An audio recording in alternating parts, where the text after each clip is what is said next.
मध्य प्रदेश की राजधानी भोपाल से बीके हिंदुस्तानी यूट्यूबर, नेशनल मीडिया फाउंडेशन नई दिल्ली, समूह पत्रकारिता परिषद नई दिल्ली, श्रमजीवी पत्रकार संघ भोपाल, मालवा श्रमजीवी पत्रकार संघ इंदौर, भारतीय पत्रकार संघ उज्जैन आज मां नर्मदा के दक्षिण तट नर्मदापुरम में पहुँचे हैं, जहाँ पर किसानों की स्थिति आप देख रहे हैं कितनी अच्छी है। शायद आप लोगों को महसूस कर रहे हो कितने दिनों से गेहूं को अपने घरों में इन्होंने संभाल कर रखा और अब मध्य प्रदेश सरकार ने गेहूं को लेना चालू किया है। पर समस्या यह है कि लेना तो चालू किया है, पर जहाँ लिया जाता है वहाँ पर समय का निर्धारण नहीं है। जबकि वेयर हाउसों को रात 3 बजे से चालू हो जाना चाहिए और इस तपती लू में, तपती गर्मी में 9 बजे से पहले सभी गेहूं की गाड़ियां स्टोर होना चाहिए। इस समय ग्राम पंचायत बनाड़ा में हम खड़े हैं और उन्हीं के परिवार का यह पेट्रोल पंप भी है। और हम किसानों की बात इसलिए कर रहे हैं कि मैं स्वयं भी किसान हूँ, 7 एकड़ का जोतदार हूँ मैं। पेशे से मिशन पत्रकारिता मेरा सिस्टम रहा हुआ है।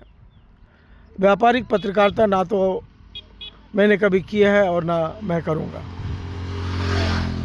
कैमरा जहां आपको ये दिखा रहा है बाबरी से सिवनी मालवा, जो कि 24 किलोमीटर दूर है, और इस 24 किलोमीटर के बीच में 3 वेयर हाउस है। पहला बाबरी घाट में, दूसरा बनाड़ा में, तीसरा भी बनाड़ा में, और चौथा और 5वां भी हम आपको दिखाने जाएंगे।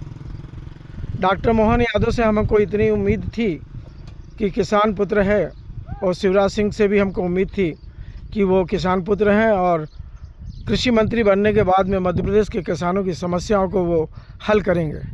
पर बड़ा आश्चर्य का विषय है कि ना तो रेत की चोरी रुकी और ना लकड़ी की चोरी रुकी और ना भ्रष्टाचार रुका। जहां देखो वहीं मल्टीमीडिया से सूचनाएं आ रही है कि आज एसडीएम 50,000 रुपये की रिश्वत लेते पकड़ाया, आज 25,000 रुपये थानेदार रिश्वत लेके पकड़ाया। ये घटनाक्रम ये बता रहा है कि देश के अंदर में इस समय भ्रष्टाचार की एक धारा सी बह गई है। लोगों के खूनों में भी अब भ्रष्टाचार घुस गया है और किसान जो रात और दिन खेतों में लगा हुआ है, उनको उनकी सही मेहनत भी नहीं मिल पा रही है।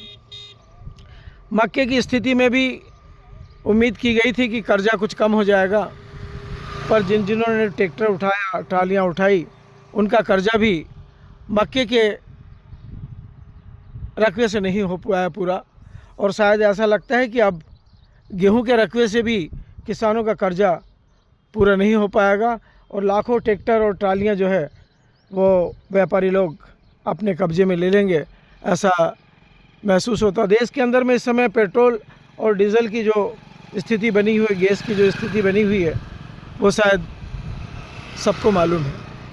मैं वरिष्ठ पत्रकार बीके हिंदुस्तानी, आज यह पहला वीडियो हमारे चारों चैनल के माध्यम से और 18 अखबारों के माध्यम से मध्य प्रदेश सरकार के मुख्यमंत्री डॉक्टर मोहन यादव को भेजने का प्रयास कर रहा हूँ।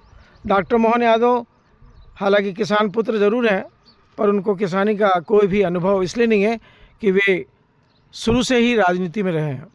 उनको यही नहीं मालूम कि कल्टीवेटर किस काम में आता है, हार्वेस्टर किस काम में आता है और कुल्हाड़ी को कैसे चलाया जाता है, वो तक भी डॉक्टर मोहन यादव को नहीं मालूम है। किसान इस समय इतना परेशान है, जिसमें मध्य प्रदेश का किसान इस समय सड़कों पे घूम रहा है। सरकार ना तो किसानों की सुन रही है और ना किसानों के नेताओं की सुन रही है। नेता लोग भी सड़क पर घूम रहे हैं और किसान भी सड़क पर घूम रहे हैं। आखिर क्यों? चुनाव के दरमियान नेताओं ने भी पांव लगा, डॉक्टर मोहन यादव की पूरी टीम ने भी पांव लगा। बहुत नरेंद्र मोदी की बनियान बांटी गई और बहुत ही शिवराज सिंह चौहान की भी बनियान बांटी गई, पर वो बनियान ही हाथ रही, बाकी जांघिया और पैंट तो आज भी लापता है। मैं वरिष्ठ पत्रकार बीके हिंदुस्तानी, किसानों के हित में मैं चाहता हूं कि डॉक्टर मोहन यादव अति शीघ्र फैसला ले और किसानों की समस्याओं का हल ढूंढें, अन्यथा आने वाला समय भारतीय जनता पार्टी के लिए एक बहुत ही खतरनाक समय आ रहा है। जिस प्रकार की आज भारतीय जनता पार्टी में एक विद्रोह फैला हुआ है, कहीं महिलाएं पीट रही हैं उनको, कहीं पुलिस वालों को जनता पीट रही है और कहीं बीजेपी के लोगों को पुलिस वाले पीट रहे हैं। इससे ऐसा लग रहा है आने वाला समय नरेंद्र मोदी की पूरी टीम के लिए खतरनाक साबित होगा। इन्हीं शब्दों के साथ में मैं वरिष्ठ पत्रकार BK हिंदुस्तानी, जय हिंद, जय भारत।